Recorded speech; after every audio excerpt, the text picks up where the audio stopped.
when the rest of the dead came forth, he saw the dead. See, in verse 5, the rest of the dead. Now John sees the dead coming forth. And I saw the dead. This is the same resurrection, not another resurrection now. This is the same general resurrection as verse 5. Verse 11 and 12. And I saw the dead, small and great, stand before God. And the books were opened. The books.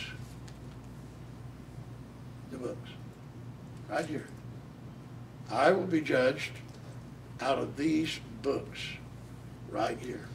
Whether I'm in the book of life or whether I'm in the book of remembrance, I will be judged out of these books. And he said, and another book was opened, which is the book of life. That shows all of those in the first resurrection, the overcomers. That's the book of life. But all the dead are judged out of those things which are written in the books. These books right here, according to their works. That's how they're judged. That's how I'm judged. That's how you're judged, is according to my works. Now this judges me, but it's according to my works. My works is what this judges me by. So it's a fair judgment. See, God does not pronounce his judgment on me. He lets the books judge me according to my works. So God is justified in judging me and measuring out the judgment he gives me, because it's according to my works that God then judges me out of the things which are written in the books, according to my works. So this puts us in a very straight place, a narrow gate. And then verse 13, and the sea gave up the dead, which were in it.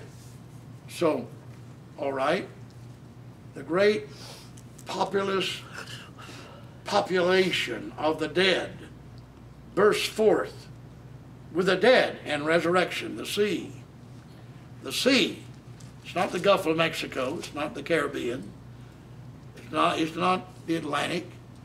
But it's the sea of people, the population, thousands upon thousands upon thousands that have died, and they're being held in two categories all these years, thousands of years. They're being held in the resurrection of the just or the unjust. God has two pens, and those pens are the souls of thousands. That's either just or unjust. And he calls them forth, and they're judged either just or unjust. Well, how would God separate them? By their works. By their works, according to the things which are written in the book. And the sea gave up the dead which were in it, and death and hell delivered up the dead which were in them.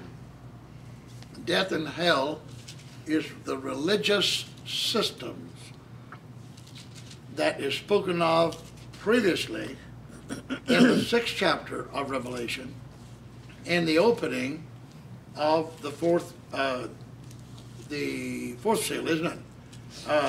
The pale horse, the pale horse, and death sat upon, and hell followed after.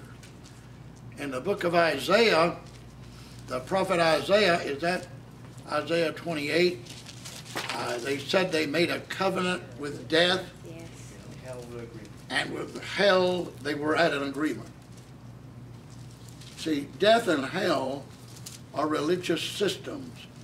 Israel made a covenant with death when they worshiped other gods. That was a covenant with death. Other gods, other religious systems. And they made an agreement with hell, which was the dragon side or the civil side or the government side that follows the church. Death set upon the church and hell followed after. The religious part of the church always is followed by a civil part of it that ties itself in with government and therefore has the favor and the power of government behind it. So death and hell. Now, people that die in religious systems and they sleep in the grave for 1,000 years, they will come forth still in that system. If they die in the church of, they will come forth as a member of that church. And they will remember the teachings and doctrines.